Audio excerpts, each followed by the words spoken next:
Hello and welcome back to Russ's Movie Corner. My name is Russ, and as you can see, I am sitting in front of my movie corner. I don't actually have a movie over here. I'm still wearing my Jesus King of Kings shirt. This is in response to, I had actually gone in and filmed the first half of the episode, and then I went back to film the second half of the episode because my computer was dying, and I hadn't realized just exactly how long the episode was going to be. The episode ended up being about 2 hours and 30 minutes long once the whole thing was together, around about.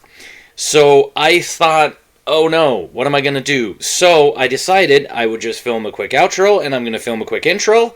And so now, you're going to hear me say, and we're back, because this is Comments on Comments, episode 8.2. This is the finale of that episode.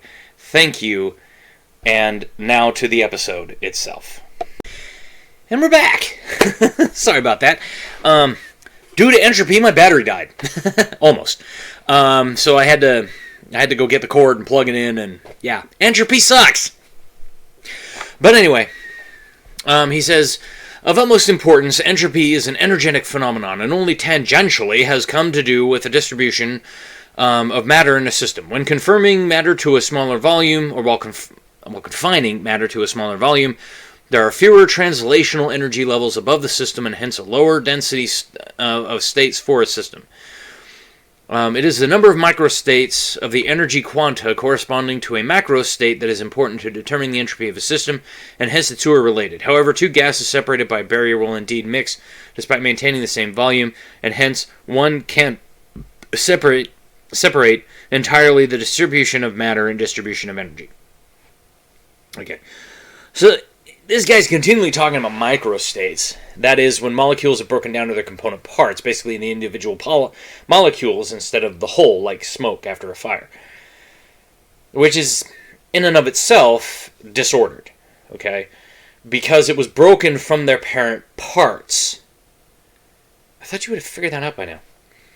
And in the second part of these bracketed sentences, okay, you talk about diffusion and osmosis like it is some part of the entropic system. It isn't, because those are different processes. Nature abhors a vacuum, and so will try to move molecules into equilibrium, but more often than not, it doesn't always work in reality. Okay? And depending on what the barrier is, okay, because you could put a barrier that is completely solid, okay, like a piece of metal in between the two states, and they won't mix unless there's some kind of a breach in the system somewhere, okay? Plus, he also talks about when confining matter to a smaller volume, there are fewer translational energy levels available to the system, and hence a lower density of states for a system. No. Have you ever seen compressed air? Like, literally, have you ever seen a compressed air tank? Okay, there's a reason why we use the phrase pounds per square inch.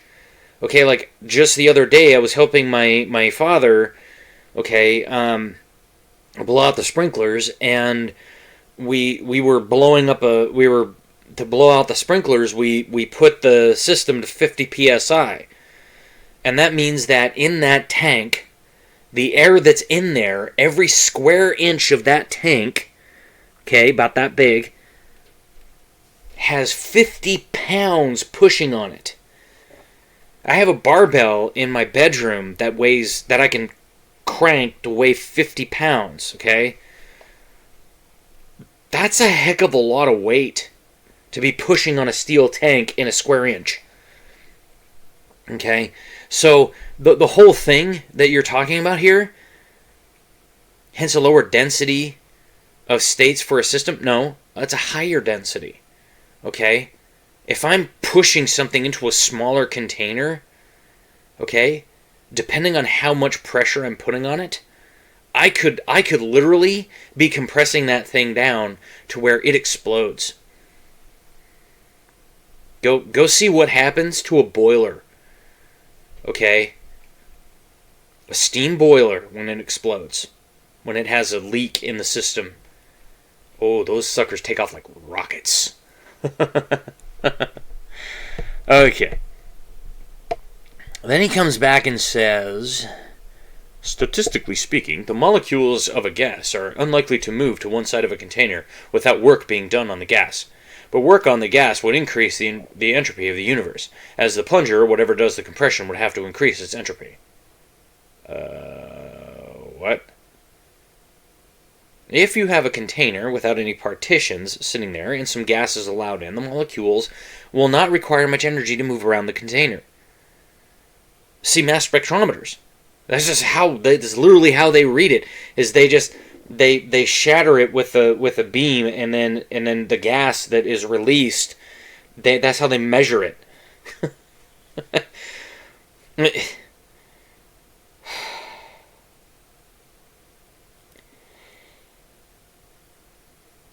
If you're talking about that hypothetical situation where you have two halves of a container, okay, with a partition in the middle, and you're pushing on one side of the container, then I agree. There is probably some entropy that is going to happen because it's probably going to push that barrier out of the way to try to make room for the molecules being compressed. Okay? But the single act of compressing something, like my father's air compressor, okay, pulls in air from the outside. Okay? It's just sucking molecules from one space into another. And there's no plunger or anything doing anything. What it's doing is that with an engine, okay, it is applying more molecules into a space. That's all it's doing. Now, the motor itself does get hot, okay? And yes, there is some entropy, there is some heat loss. But putting more molecules into a space doesn't take much entropy. Okay?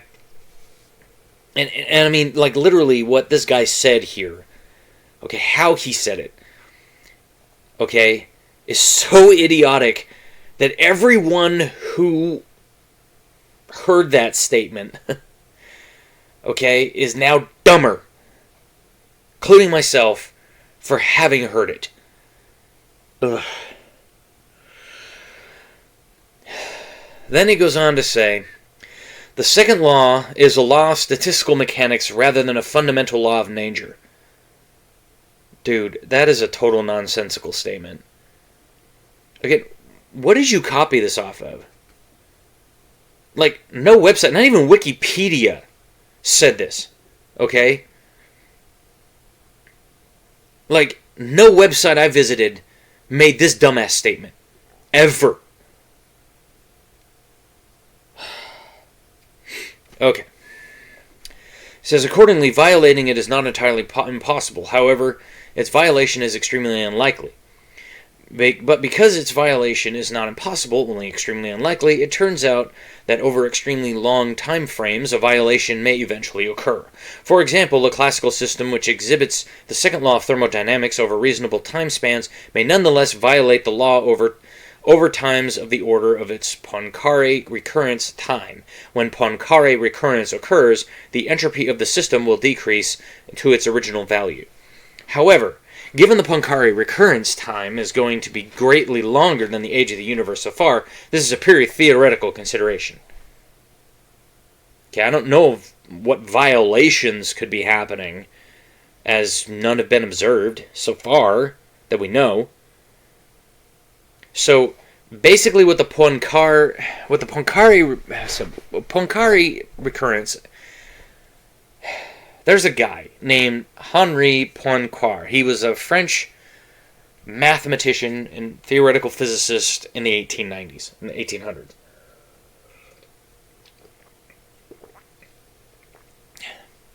And he threw out this thing that was like, if you measure the age of something from its creation until now, then you can basically say that double the lifespan is the limit okay, and that something may occur that brings about a weird sort of like everything turns back on itself and then it goes again or something like that. So I agree that the Poincare Recurrence could happen. But if evolution is correct, that is cosmological origins and the universe's 20 billion or whatever number they've come up with lately, then this would theoretically be 20 plus billion years into the future that something like this could theoretically happen. Again, this is theoretical because Henri Poincare didn't know if it could happen. And yes, someone proved it could on paper. In reality, not so much. Which means that if God is real, and Poincare stumbled onto a mathematical version of the end times, then this Poincare recurrence could be much closer than we think. And I'm inclined to think that's true, if that's the case. Then he says, additionally, given any instance in which a macrostate decreases in entropy, there will be an astronomically large number of other instances of the same macrostate increasing in entropy. Not so much. Go back to your physics textbook, dude. Because if you took something like water, you froze it, or freeze it, increasing the energy into the system to do so, because, like, for instance, when you hear your refrigerator turn on, okay,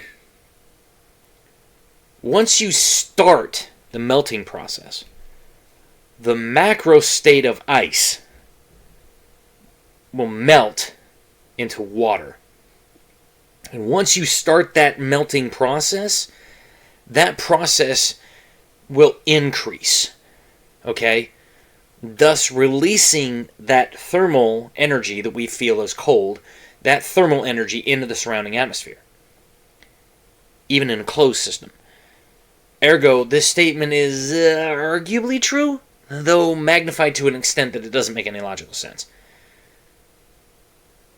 Because, I mean, it's like, he's saying when a macrostate decreases in entropy, there will be an astronomically large number of other instances of the same macrostate increasing in entropy. That doesn't make any sense. If I start the melting process, the number of molecules that melt from the ice. So if I take let's just say I go and I take an ice cube out of the freezer, and I set it on my counter. I have started the melting process because the counter has its surface temperature, okay, is warmer than the temperature of the ice. And so that energy will start to seep into the ice, okay, and start the process of melting. And once that process starts, it cannot be stopped without increasing entropy back into the system to refreeze. So once that process starts, okay, then it basically means that the warmer air, warmer counter surface, okay, will bring its energy into the ice cube to try to bring the ice cube into equilibrium. But in doing so, it basically takes the density of the water, which has been increased due to the entropy of the freezing process, and releases that. And then what happens? Well, eventually that ice cube is probably going to float on the top of the water, and then it's going to fall on the floor, and then you're going to have water on your floor, and you have disorder. Son of a bitch. Okay. So it's also the second law applies to large-scale systems. Given two molecules, it is unlikely for the one with lower vibrational energy to impart some of its energy to one with higher, but unlike with large-scale systems, it remains a sizable possibility, and given the large number of molecules, it is guaranteed to happen occasionally. So what he's saying is, if you had two molecules sitting in a space, right? Okay, and one is moving this way, and one's moving like this. Okay, which do you think is going? If they hit, okay, which one is going to impart its energy? The fast-moving one, or the slow-moving one? The fast-moving one, right? It's going to go bam, and it's going to hit this one, and that one's going to start moving. Okay? It's not the other way around. It's never been the other way around. Okay? So given kinetic energy, friction, which this guy totally ignores, and such, lower energy particles are more likely to absorb energy, not impart energy it doesn't have. Because the more energy you have, the higher probability of the surrounding gases are to absorb said energy. Okay? So, if you think about it, a Newton's cradle. Right, you got the 5 balls. Okay, you pick up the one and you go whack. And it goes pink, and then the other one on the other end goes ping, pink. Okay, and then this one goes pink, and then this one goes pink, and then this one goes pink. Now, leave it there for 5 minutes. What happens? Eventually it stops. Why? Friction! The friction from the air around the balls, the friction of the balls hitting each other through the kinetic energy, okay? Eventually the system runs out. And it stops. Son of a gun. Think about this. You ever see those physics experiments? Like a physics teacher will bring a pendulum into a classroom and they'll set it right next to their chin. And they'll say, okay, I'm putting my chin on the line. Okay, I've got this pendulum right here, right next to my chin, and I'm going to drop it. And I'm just going to stand here and put my chin on the line. Who thinks it's going to hit my chin? And a whole bunch of people raise their hand. He's like, okay. And then he lets it go. And it swings out. And then it comes back. And it almost touches his chin. And then it swings out. And then it swings back. And it's about here. And then it swings out. And then it swings back. And it's about here. And then it swings out. And it swings back. And then pretty soon it stops. And he goes, haha, gotcha. Friction. Air. Air molecules act upon the ball because the ball is moving through a fluid medium. It is a gaseous fluid, but it is still a fluid nonetheless. Okay? Friction is something that entropy is closely tied with. This is something that this guy just does not understand. I mean, I had to slap him with it with the first one. The first law of thermodynamics. I'm like, dude, friction, hello? Says the false analogy of entropy as disorder is used in a number of fields outside of science with varying success. Creation have picked up on disorder terminology like drowning men on a rope and attempted to apply it to the second law of thermodynamics as a refutation of evolution. The analogy would state that more complex life forms could never evolve from simpler ones. It seems obvious that the false analogy of a false analogy is incorrect. Wrong. Sorry, son. I've just debunked this. This whole thing has been a debunking of that.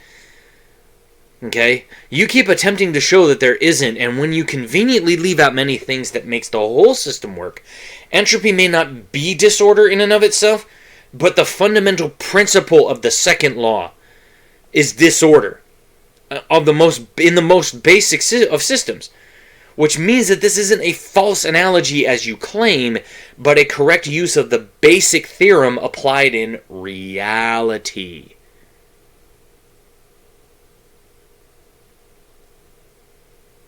Then he says this. First, the Earth is not an isolated system. It receives copious amounts of incoming energy from the sun. No one ever said it was, son. If you're making this claim, then you must have thought that the Earth was an isolated system once upon a time. Because neither Ken Ham, Kent Hovind, or myself, or any other apologist that does this scientific stuff has ever brought this up when bringing up the second law. In fact, if you remember, at the beginning of this video, I said the Earth is an open system. Good job. You played yourself.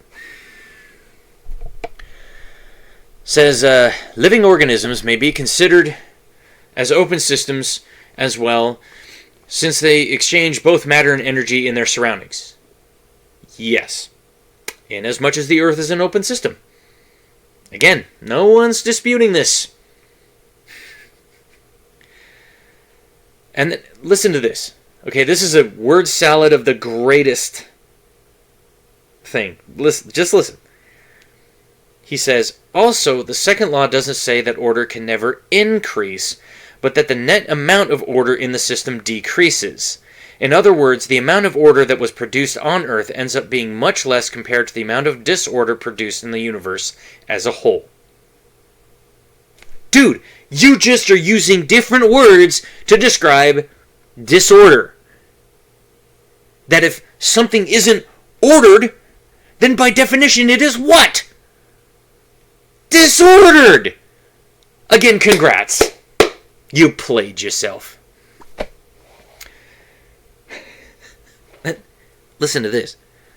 As Stephen Hawking points out, the progress of the human race in understanding the universe has established a small corner of order in an increasingly disordered universe. If you remember every word in this book, your memory will have recorded about 2 million pieces of information. The order in your brain will have increased by about 2 million units. However, while you have been reading this book, you will have converted at least 1,000 calories of ordered energy in the form of food into disordered energy in the form of heat that you lose to the air around you by convection and sweat. This will increase the disorder of the universe by about 20 million units, or about 10 million times the increase in order in your brain. That's if you remember everything in this book.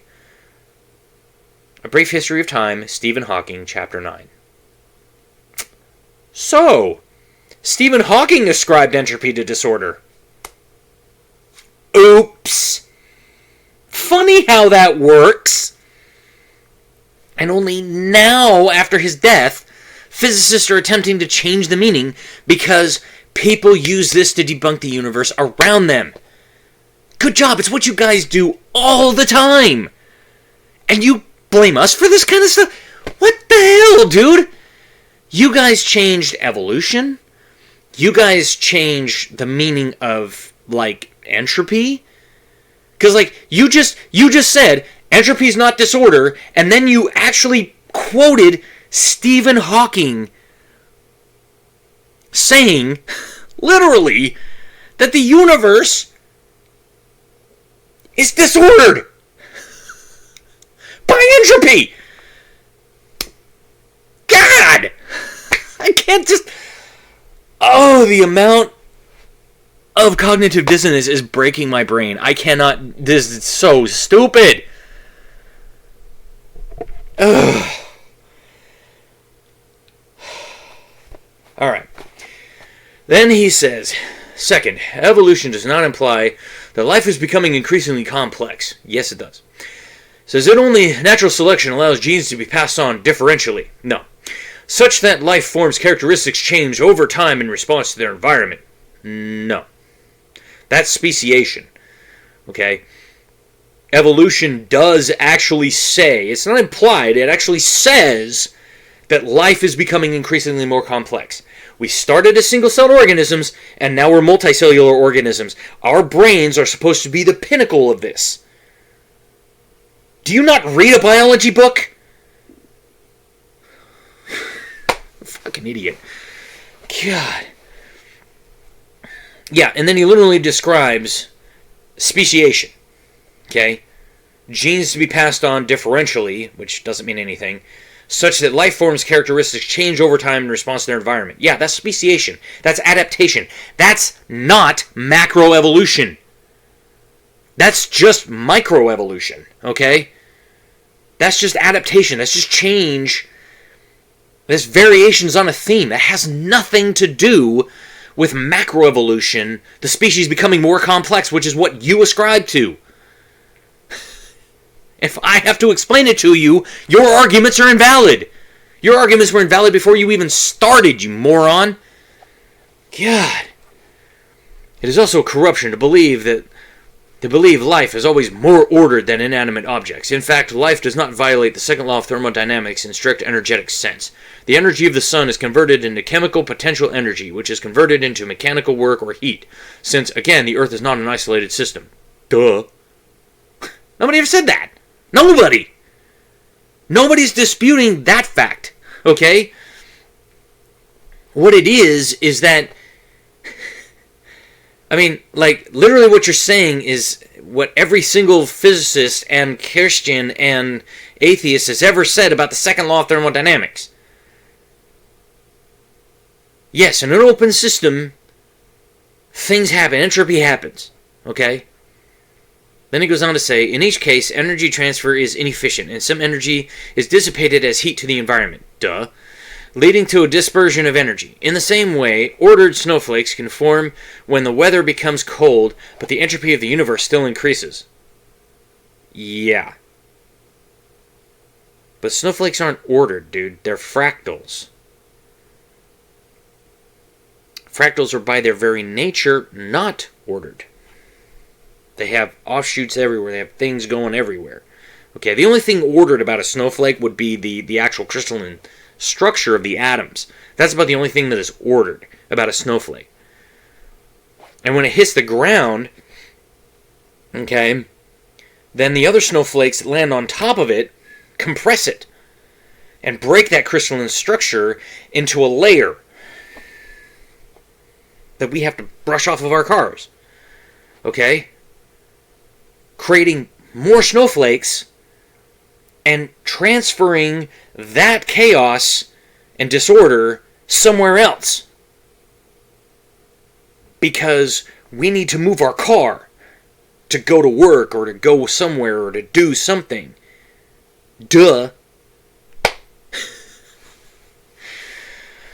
Then he goes on to say, Victor J. Stenger, theoretical physicist, refuted this creationist claim. However, a transmitter and a receiver are two interacting systems. They are not individually isolated, so the entropy lost by one system can be gained by the other. Or equivalently, the information lost by one can be gained by the other. So a physical system such as a biological organism or Earth itself, which gets its energy from the sun, can become more ordered by purely natural processes. No. We don't see that. Okay? Like, we do see that life goes on, life that was created, but you can't say, I mean, this is, we don't get our energy from the sun, you moron. I don't know who this Victor J. Stenger person is, but he's an absolute idiot, because we don't get our energy from the sun, okay? In fact, the sun is harmful to us in large doses. We can't stand out in the sun and receive energy from it for long periods of time without really bad stuff happening to us. Okay? So, no. Things aren't more ordered by purely natural processes, you fucking idiot. Look at cancer. Do you think that's an orderly process?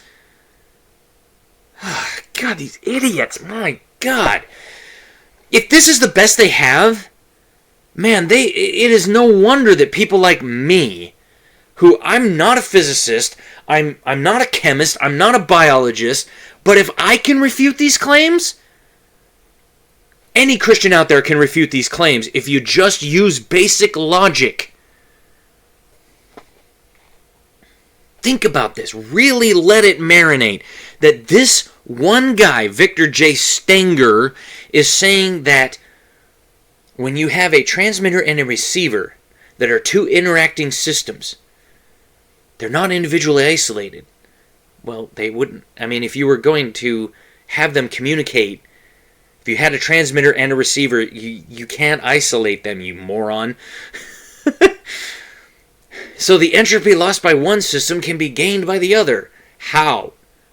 Are you talking about the actual motion of waves through the air from one to the other? That's not entropy, dude. That's the first law of thermodynamics, a transfer of energy. Because you're taking energy and you're converting it into one form, and you're transmitting it to the other side to convert it to a different form. Or you're just like, for instance, with, say, the internet, okay, I'm uploading my videos to YouTube and somebody's downloading them from YouTube.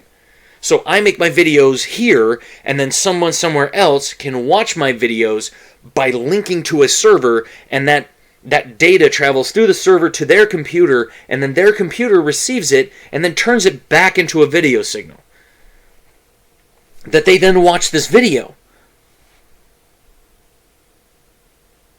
That's not entropy. And if you lose information, it won't be gained by the other side.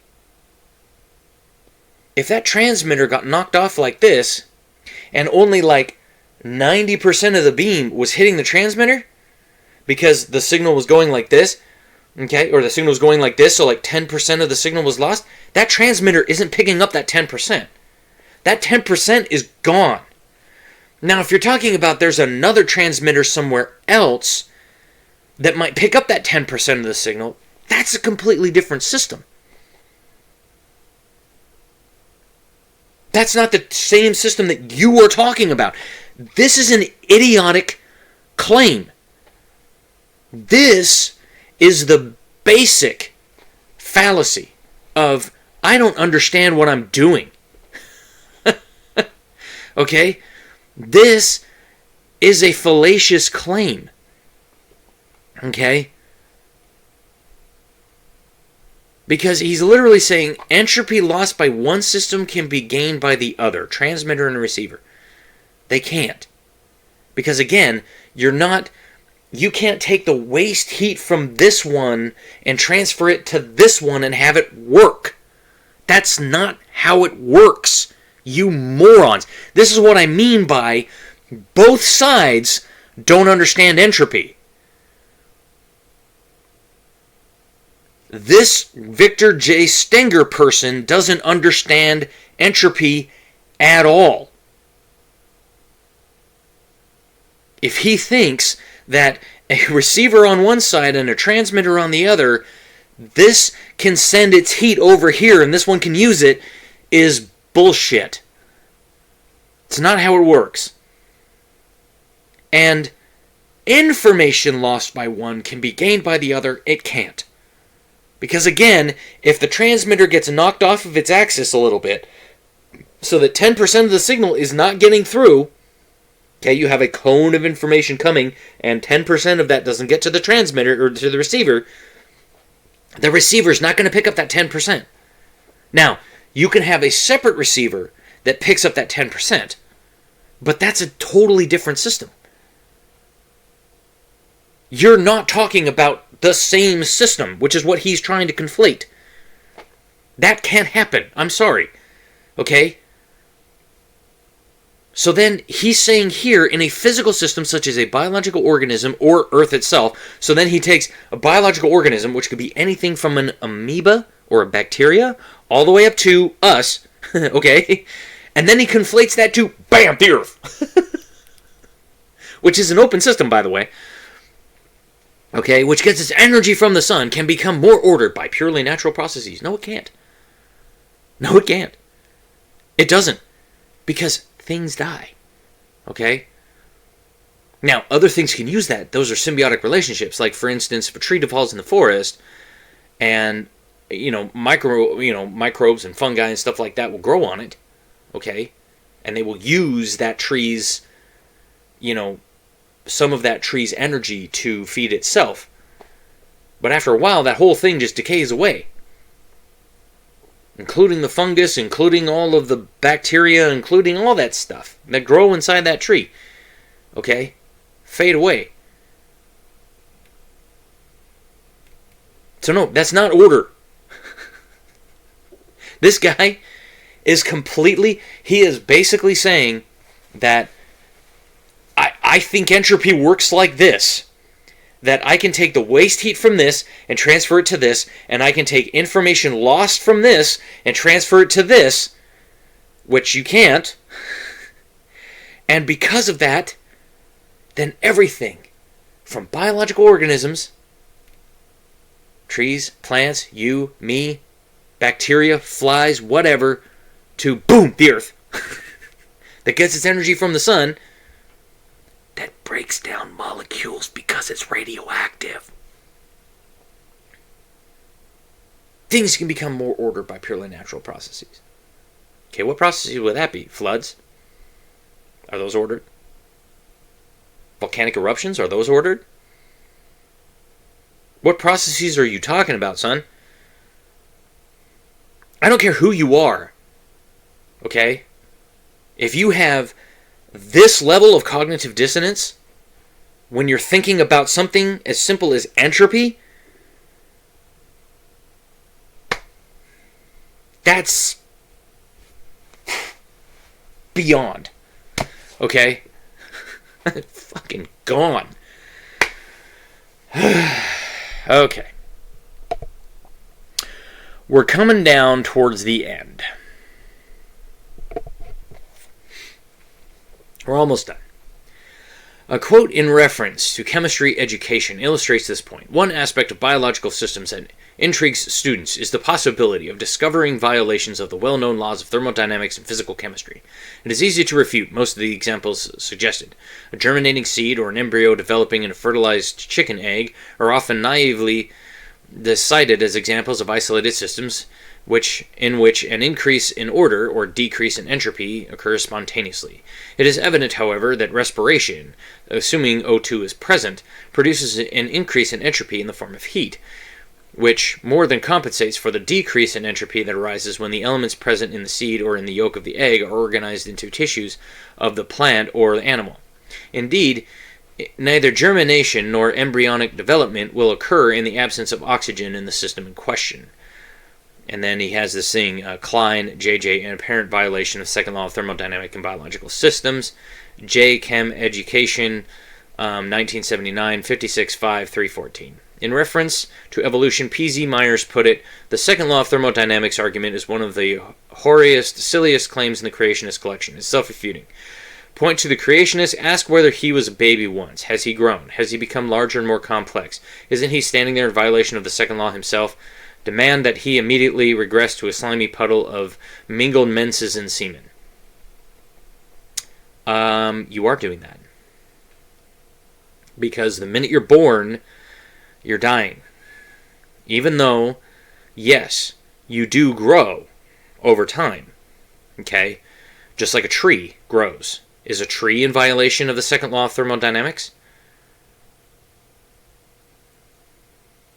It's not. Because the tree is growing to the function of which it is inherent in its DNA.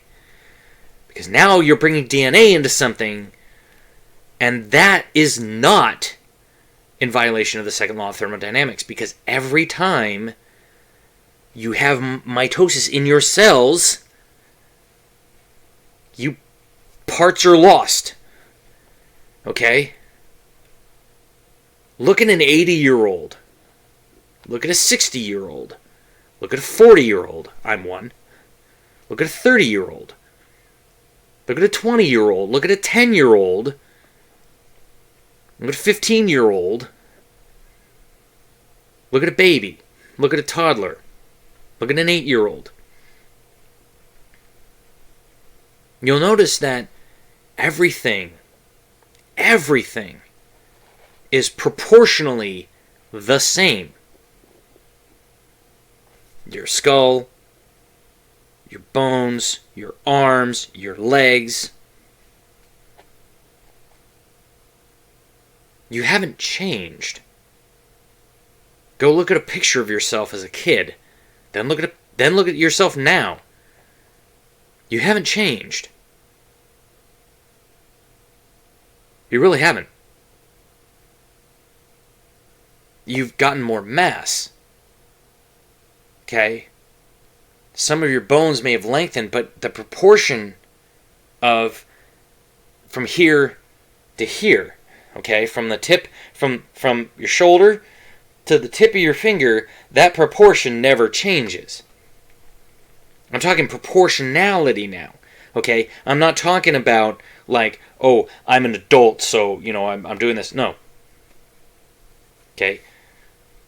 If P.Z. Myers wants to prove that he can regress to a slimy puddle of mingled menses and semen, go for it. Go for it, P.Z. Myers. It's so funny how they demand Christians do it, but they don't. We're not in violation of the second law of thermodynamics. We aren't. Okay? Because the minute we're born, we're already on the road to dying. It's just a matter of time.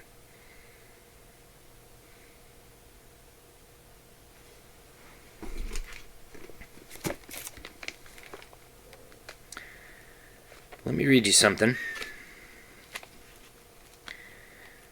that these people hate because they can't refute it.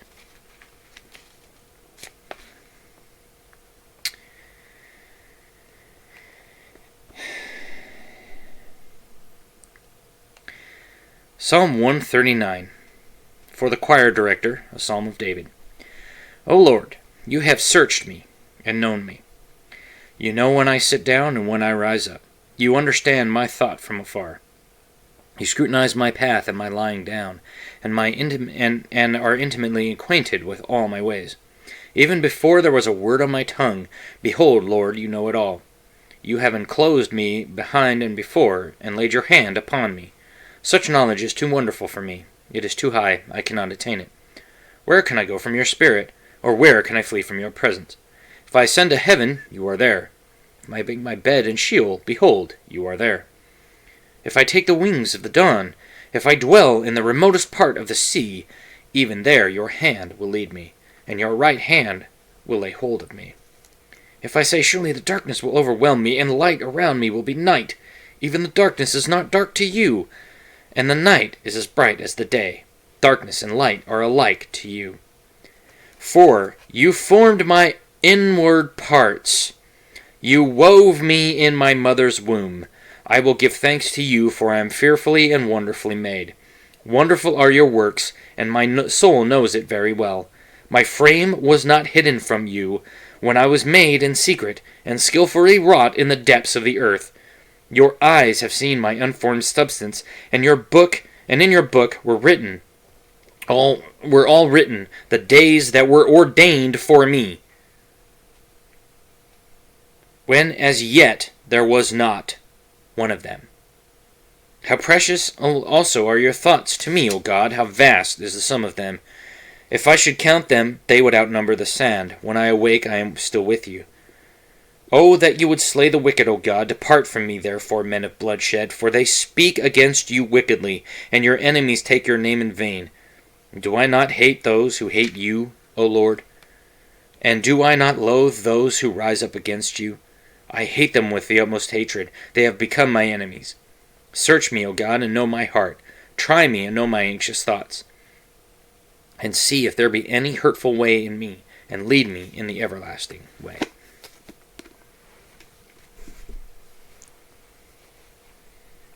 God made us. So, yeah, P.Z. Myers, I know you. You're right up there with Aaron Ra in terms of word salads and crap that you don't know nothing about. So, yeah, you want to prove that that's what we are? Then go ahead.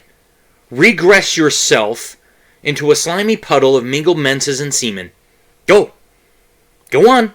Come on, show us.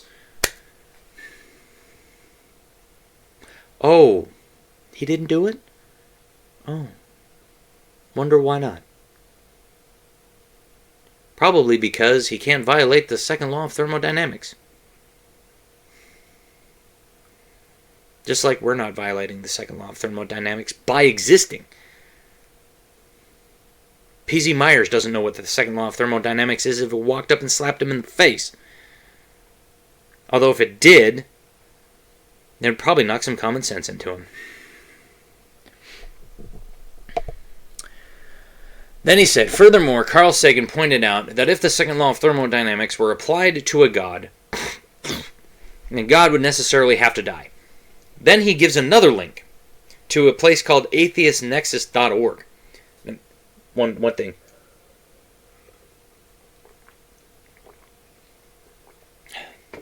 If you go there, it's in another language, and it gives you a link to a slot game.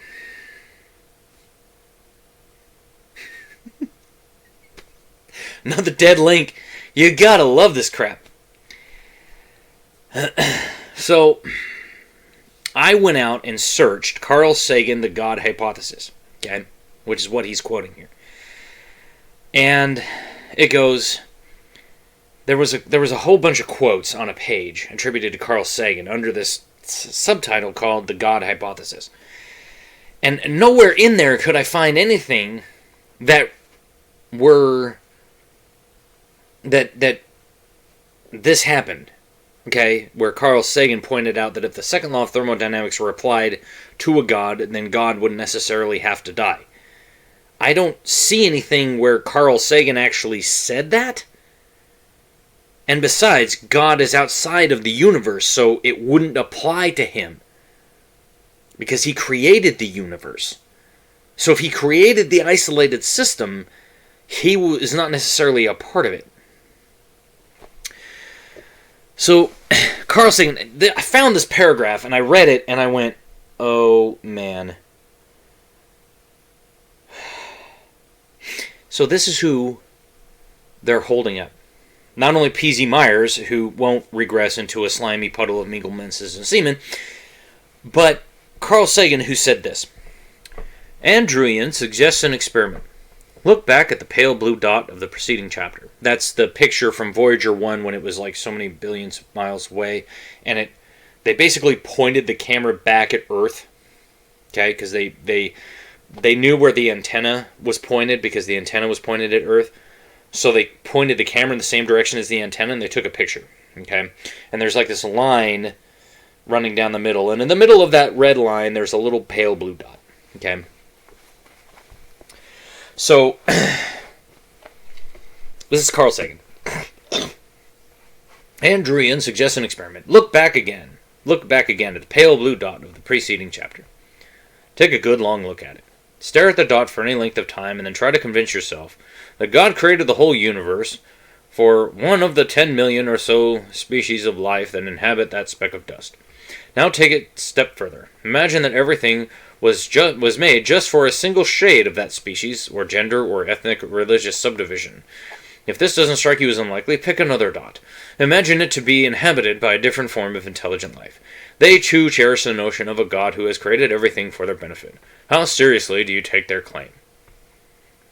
This has to be the worst atheistic argument I've ever heard. I mean, dude, are you serious right now? Is this your champion? This is who you are calling your champion? Okay, look.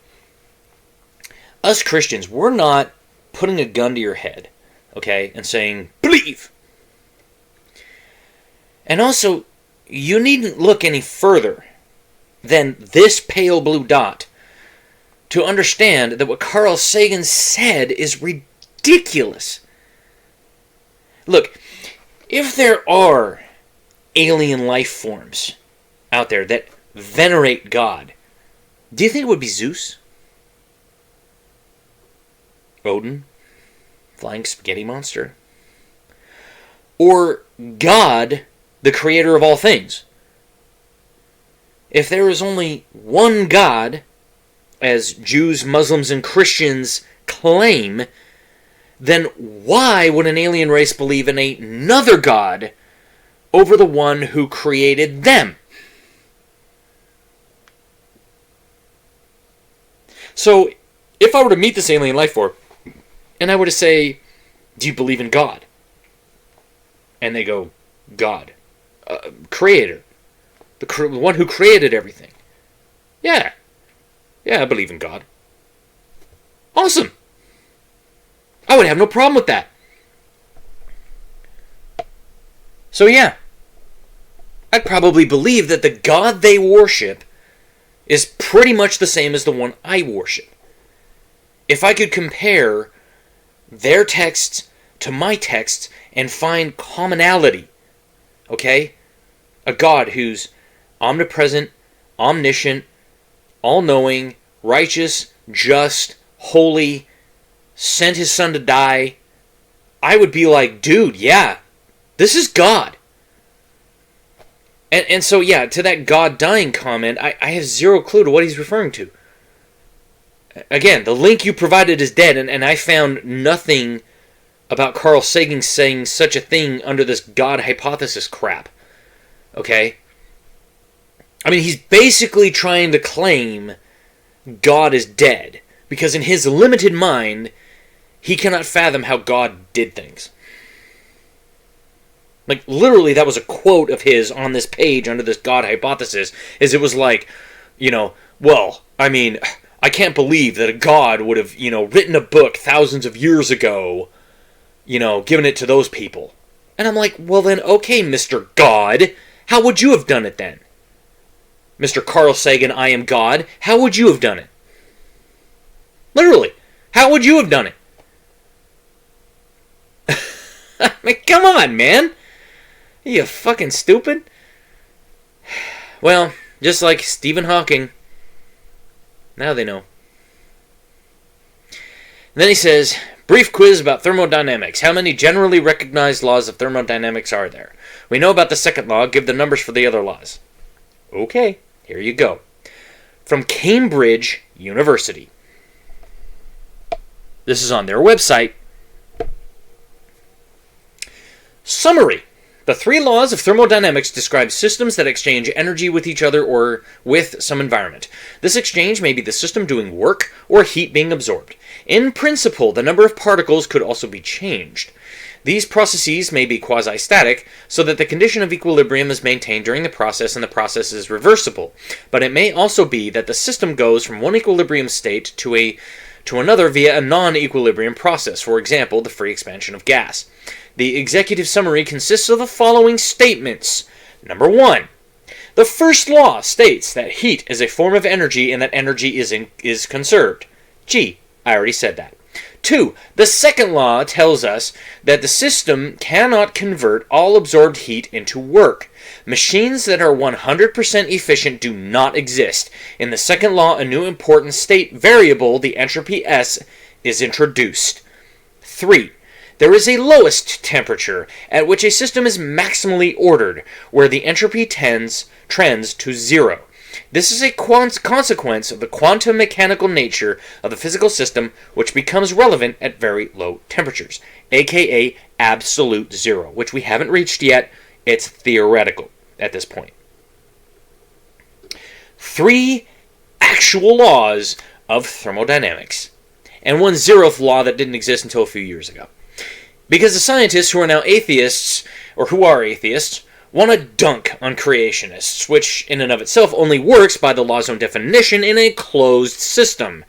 Open systems do not work with the zeroth law, and therefore the law isn't based on reality. So there's only 3 laws of thermodynamics.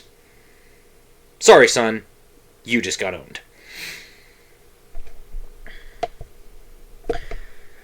And he says, let us suppose that there is actually some process in nature which violated the second law of thermodynamics. Is that any reason to suppose that intelligent designers are responsible? The only intelligent designers that we have direct familiarity with, humans and other more or less intelligent animals, are as much subject to the second law of thermodynamics as non-intelligent agents. Indeed, the laws of thermodynamics were discovered as limitations on what the clever engineers of the 19th century were able to design. Intelligent designers were not able to construct perpetual motion machines. Intelligent designers don't bypass the second law of thermodynamics. See also The Simpsons. Lisa, in this house we obey the laws of thermodynamics. Computers. Like I said before, you have zero clue on how reality works and live only on paper. Come on back to reality. Because again, God is not inside the system. You people keep thinking that God is inside the box. He's not inside the box. He's outside the box. Which means he created the system. And the laws. Okay? We're subject to the laws. He's not. Now, this is... Oh, man. This is... Wow. The mental gymnastics in this one is crazy. Some young Earth creationists have invoked hydrodynamic sorting in Noah's flood to account for the organization of the fossil record. Hereby they implicitly acknowledge that an undirected mechanical process is capable of producing order from disorder, and contradict their naive version of the second law of thermodynamics. How is dead things sorted disorderly in the dirt a violation of the second law? Seriously, this is your dunk? What a maroon. Okay. This doesn't make sense in your reality where the geologic column says there's some mythical order to evolution.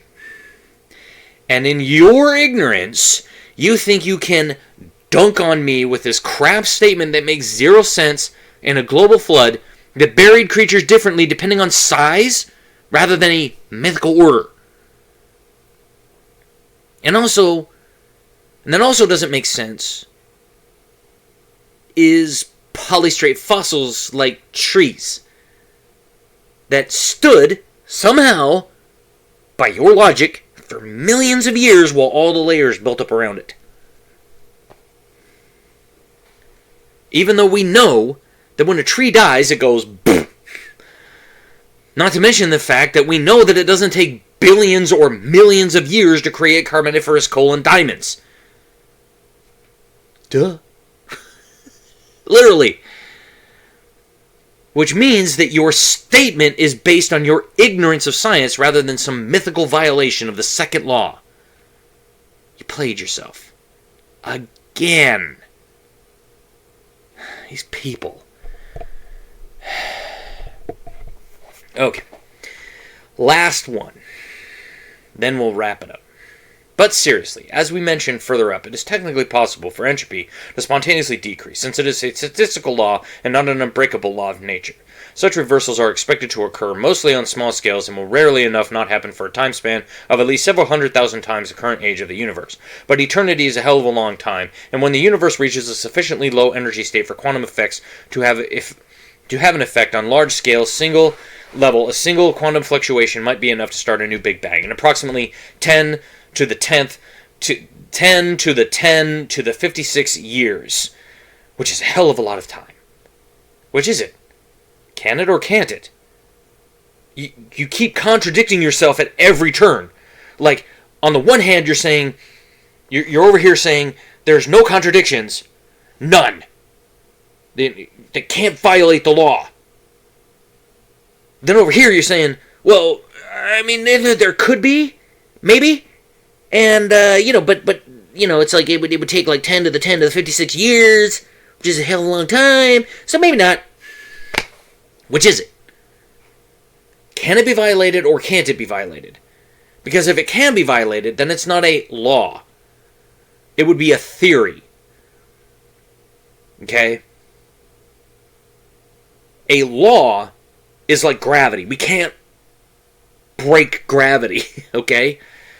I mean, we can escape its pull using rockets, which is essentially the second law of thermodynamics.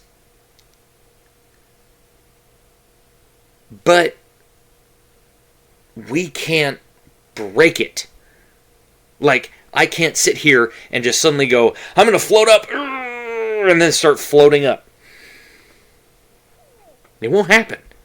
No matter how hard I try.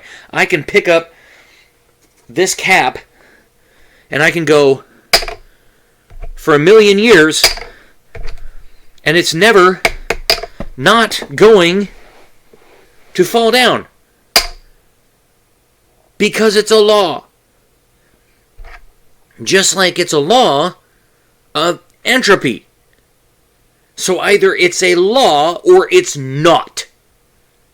So you have to decide which it is. Okay? And if you can't decide which it is, then shut the fuck up about it. Because you keep contradicting yourself. And it's getting fucking annoying. Really fucking annoying. To the point where I am like, dude, you are so far gone that I don't know what the fuck you're talking about anymore. Because over here you're talking about metaphysical shit that you say doesn't exist, and then you're over here talking about, well, maybe the law can't be broken. Oh, but maybe it can. Make up your fucking mind. Seriously, these people piss me off. And I'm not trying to sit here and say, oh, no.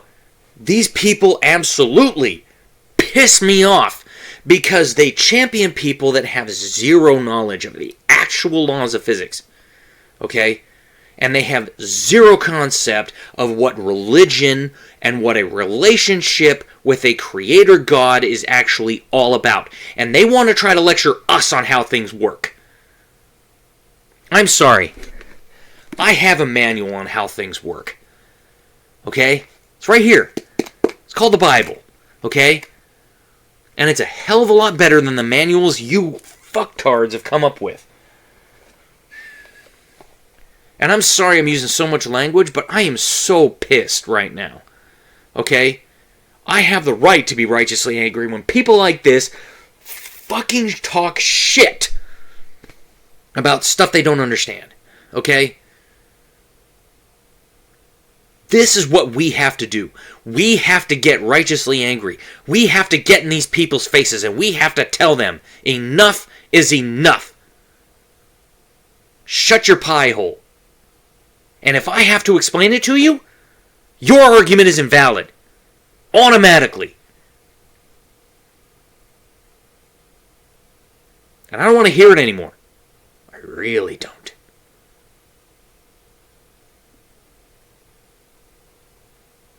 If you want to discuss something, you go down in that comment section and you tell PZ Myers, you tag him in this video, and you tell him what you said, what he said, and then you tell him to go regress himself. I'll bet you he can't do it. These people think they're invulnerable. They think they're morally superior. They think they're better than us because they have science, which they have next to no clue how it works. On the one hand, oh no, it's not disorder. But then on the other hand, oh yeah, it is disorder. Well, which is it? Again, this guy's contradicting himself at every turn. Well, it's not disorder. But then it is disorder. And here's Stephen Hawking saying it's disorder, but it's not disorder. Okay, then which is it? Is it disorder or is it not disorder? Because clearly Stephen Hawking, who is a physicist, said it's disorder. But now all of a sudden it's not. When did that change? And how did that change? Because the stuff that they're using, the equations that they're using, haven't changed at all. They're the same ones I learned at Perry, and they're the same ones they're teaching now, but now all of a sudden disorder's bad. Probably because, again, us creationists have come over and said, yeah, you can't have the Big Bang because of entropy, because of the heat, because of the decay, because of all this stuff. You can't have the Big Bang. And they're like, oh fuck, what do we do? Disorder's bad. Don't call entropy disorder. It's heat loss, which is disorder. It's vibrating molecules. It's literally how heat works. Excited molecules, that's literally how heat works. So what happens when you rub your hands together like this? Remember? Friction? Okay? Warm your hands up and then hold them up like this, and you'll feel the heat run away from them. That's entropy. That's disorder because the molecules that you just rubbed your hands, all the skin cells and all that kind of stuff is running away from your body. That's entropy. That heat loss right there is entropy. This guy doesn't know about physics. This guy doesn't know about friction. This guy doesn't know about gravity. This guy doesn't know about anything to do with science. He's just spitballing and hoping it sticks. And thankfully, he doesn't have any spit. Because his wads are just going everywhere, and they're just hitting the walls and falling off.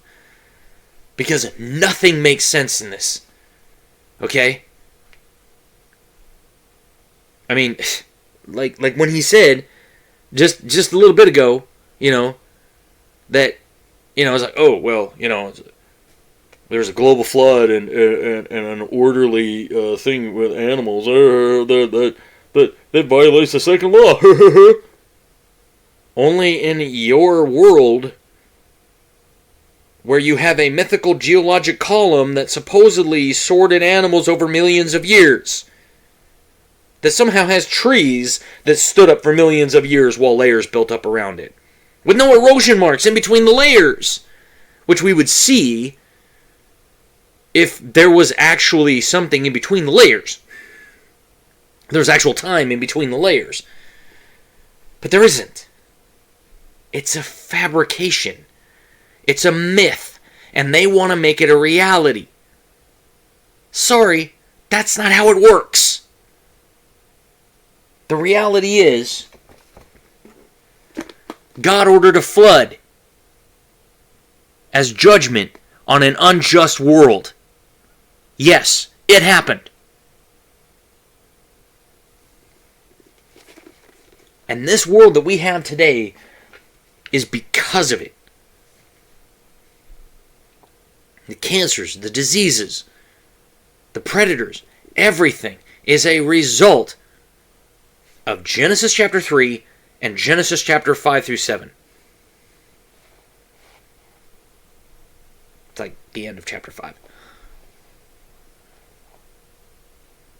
Because God's judgment, okay?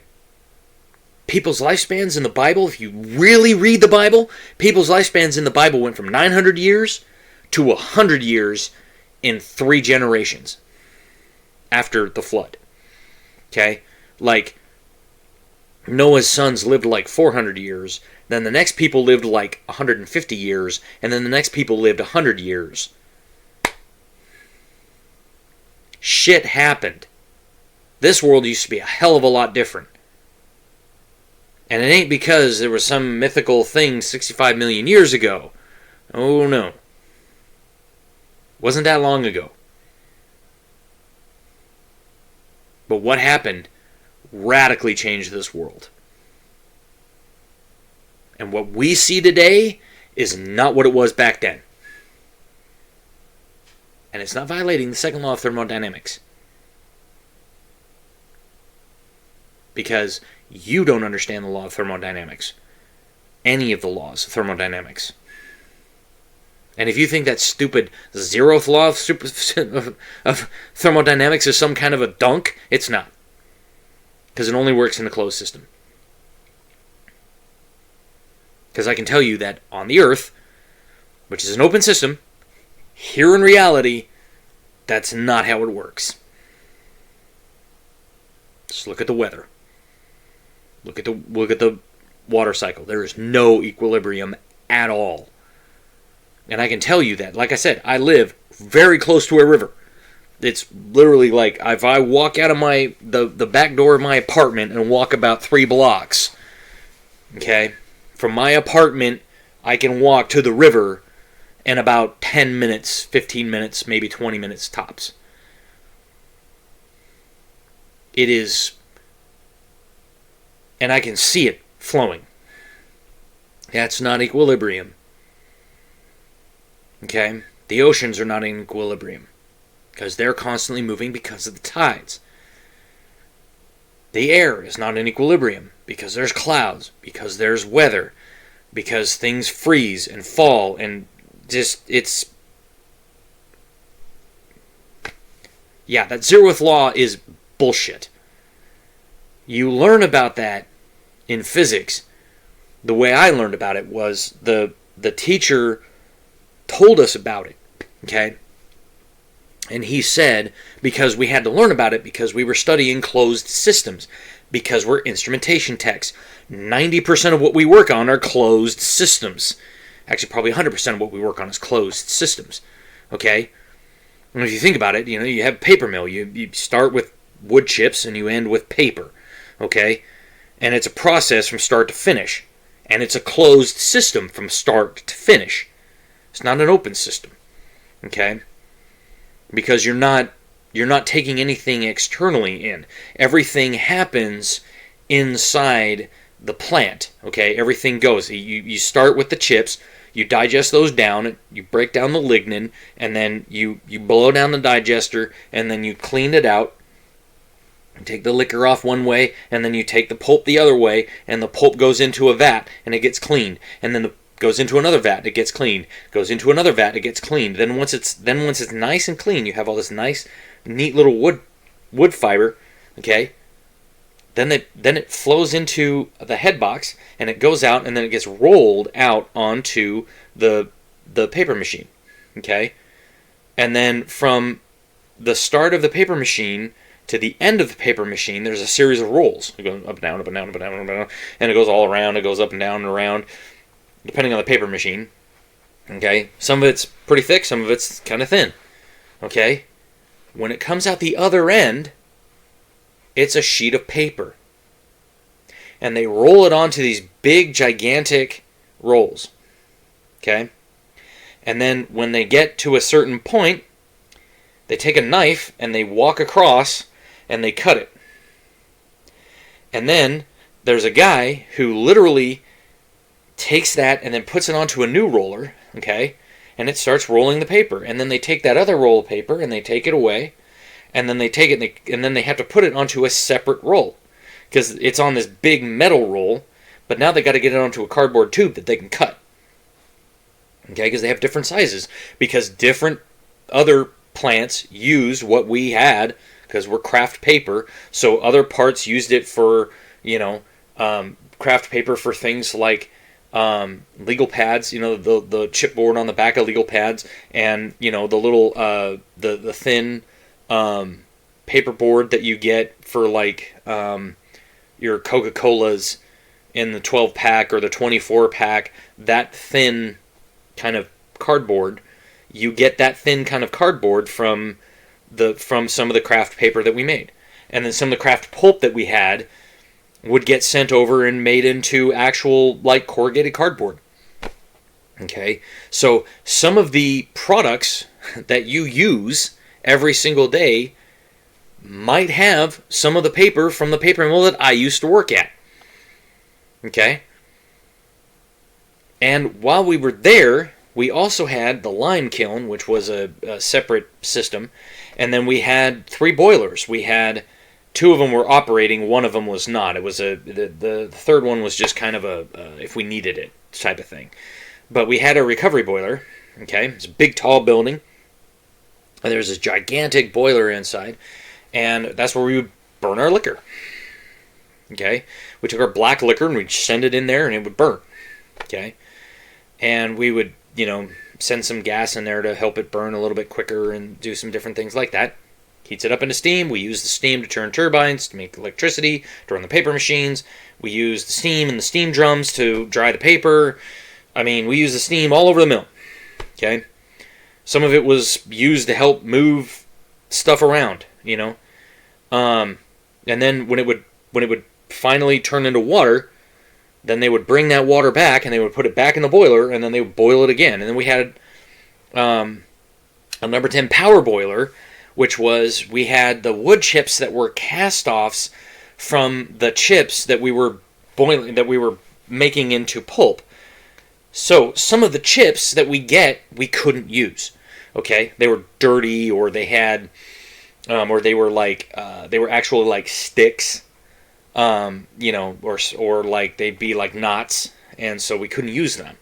So those things would get chopped up, and then they would get put on a little conveyor belt that would go up like this, and then and then it goes right down into the power boiler. Okay, and one of my I was wearing a thing because I was up on top and I was looking at I think it was an accumulator. It was a little counter, basically. Okay, up at the top, and I was up there with my boss, and I'm like leaning out over this conveyor belt, and I'm trying to reach around and do some different things, and I had a little screwdriver with a little plastic handle stuck in a and it had a little clip on it like a pen, and then I'd had it stuck in a pocket. And as I was sitting there and I was moving around and I was doing things, it got caught on something, and when I pulled away, it got foam, and then it went down onto the conveyor belt. So somewhere in that boiler is my screwdriver. The plastic's gone because it's oil, so it'd burn off, but the metal part probably sitting down there is slag.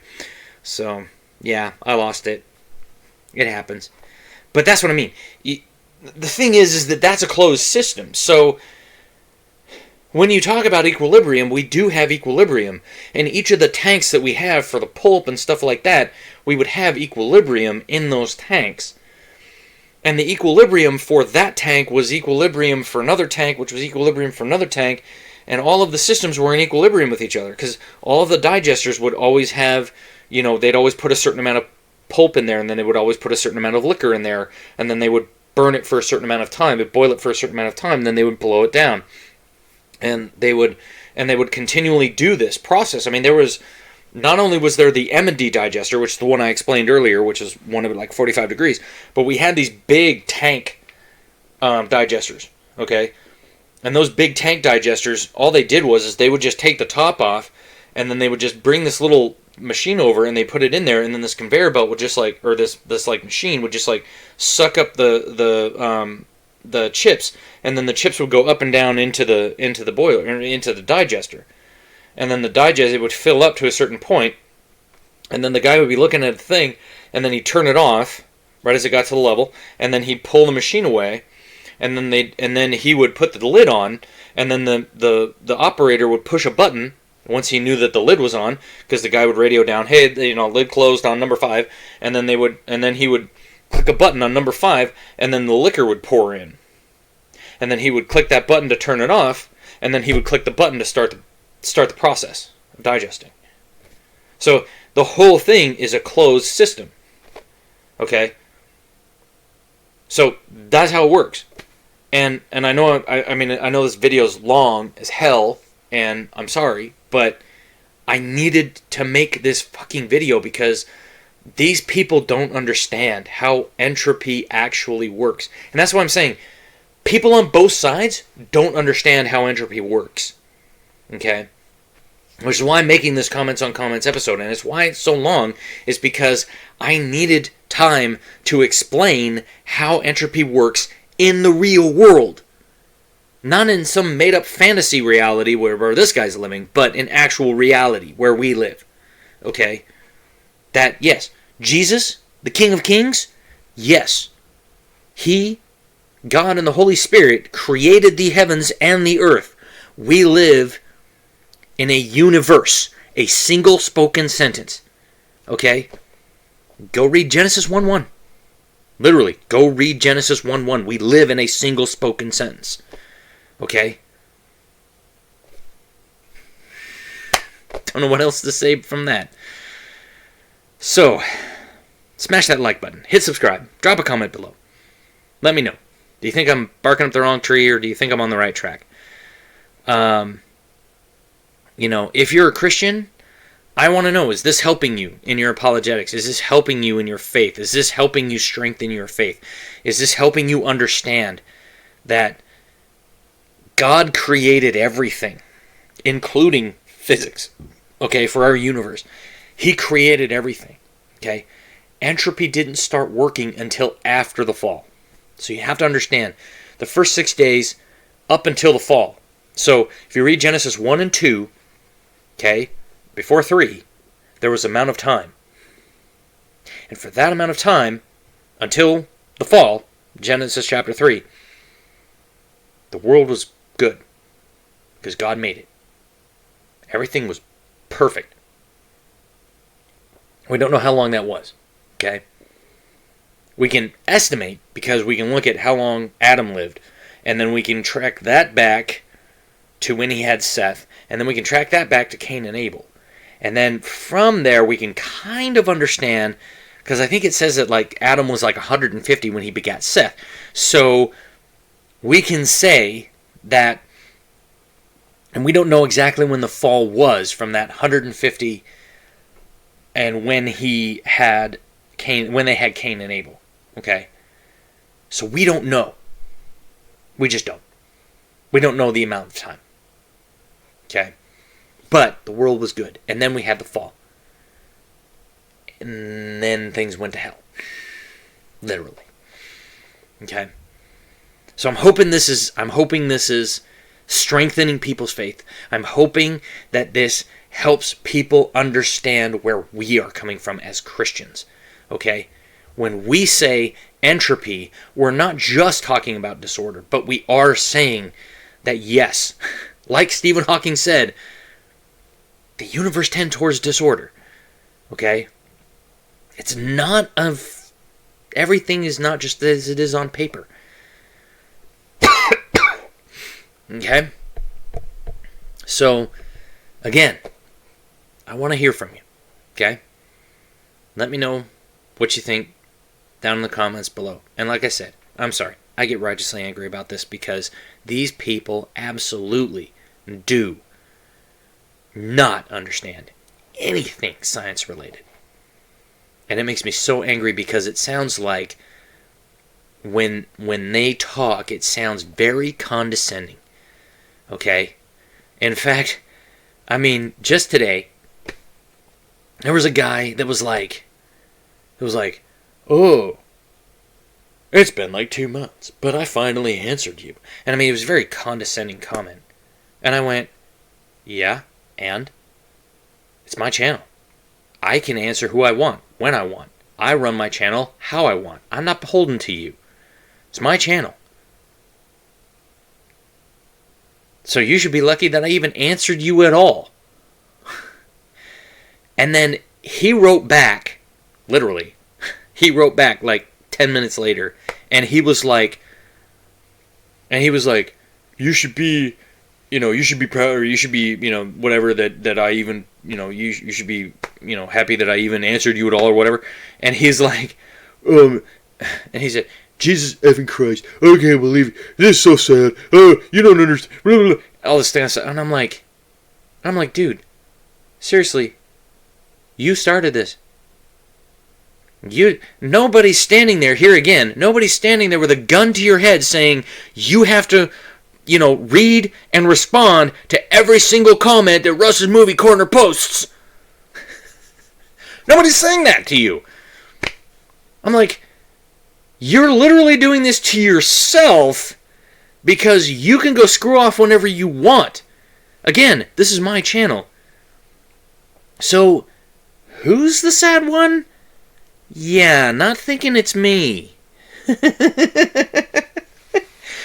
This is the level of cognitive dissonance that we're dealing with. This is the level, okay, of mental gymnastics these people are going through to try to prove their point.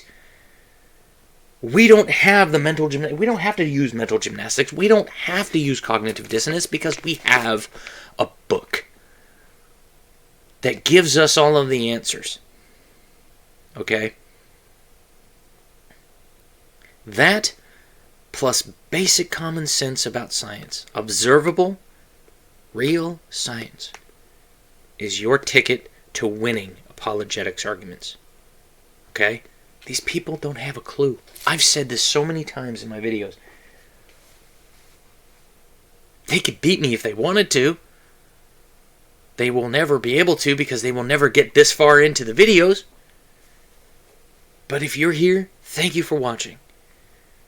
And as we like to say,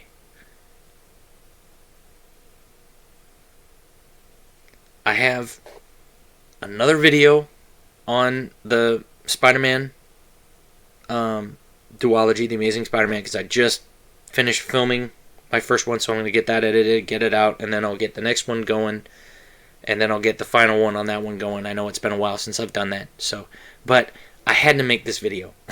I saw this. I mean, this guy, like, threw a bunch of crap out, and I kind of teased him a little bit because he sent a comment, and he was like, "Oh, I just posted a whole bunch of, debunks on you, blah, blah, blah."